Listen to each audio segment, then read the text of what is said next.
বাপ রে বাপ, যা গরম পড়েছে! সকাল হতে না হতেই রোদ বেরিয়েছে। এভাবে কি আর কাজকর্ম চলে? গরমকালে গরম তো হবেই দাদা। তা ফুলকপি কত করে দিচ্ছ? ফুলকপি একটা 15 টাকা, আর দুটো নিলে 25 টাকা। আপনাকে কটা দেবো বলুন? না না, আমি এত দাম দিয়ে কিনবো না, আমার অনেকগুলো লাগবে, একটা দুটোর কমও নয়।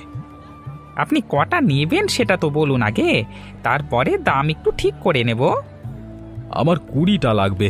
যদি প্রত্যেকটা 10 টাকা করে হয় তাহলে নেব, না হলে অন্য কোথাও আমি দেখছি। দাদা, এমন করলে হবে নাকি?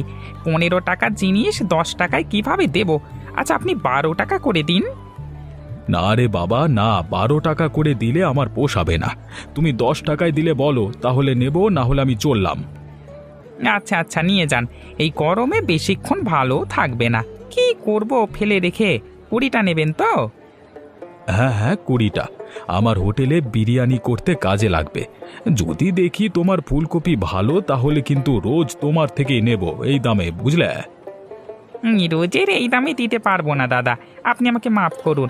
আর 2 টাকা বাড়িয়ে দিতেই হবে। আচ্ছা ঠিক আছে, আর 2 টাকা বাড়িয়ে দেব। আজকে তো দিয়ে দাও। এই নাও তোমার টাকা, দেখে নাও টাকাটা ঠিক আছে কিনা। ঠিক আছে ঠিক আছে, আরও তো দেখতে হবে না। আপনারা ব্যবসায়ী মানুষ, বেইমানি করবেন না আমি জানি। আবার আসবেন কিন্তু। আমাদের গ্রামে তো সব খাবার দোকানেই লুট হয়ে গেছে আমাদের। তাহলে আজকে কি করব আমরা? বেশ ভালো বললে তো। এতদিন এতগুলো দোকানকে লুটে পুটে খেলাম, কেউ কিছুই বুঝতে পারলো না।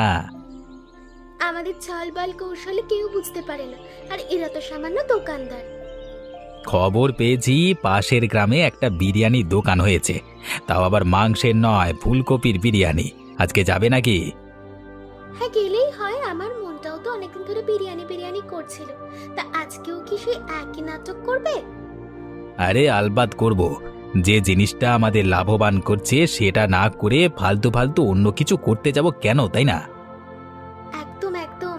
তাহলে কি আজকেও আমার ঠাকুমার চুল ছিঁড়ে আনতে হবে নাকি? এই করে করে এবার আমার ঠাকুমার সব চুল শেষ হয়ে যাবে। সত্যি একখানি কথা বলেছ তুমি। মানুষের মাথায় অনেক চুল থাকে, অত সহজে শেষ হবে না। শেষ নাই হোক, তবে ঠাকুমার গালাগালিটা তো আমাকে শুনতেই হয়। তুমি তো বেশ ভালো মজাতেই আছো। এত বড় বড় ব্যাপার করতে গেলে একটু ছোটখাটো কথা শুনতেই হয়। তা তোমার বাবা মা যদি আমাদের ব্যাপারটা মেনে না নেয়, তাহলে কি তুমি চুপ করে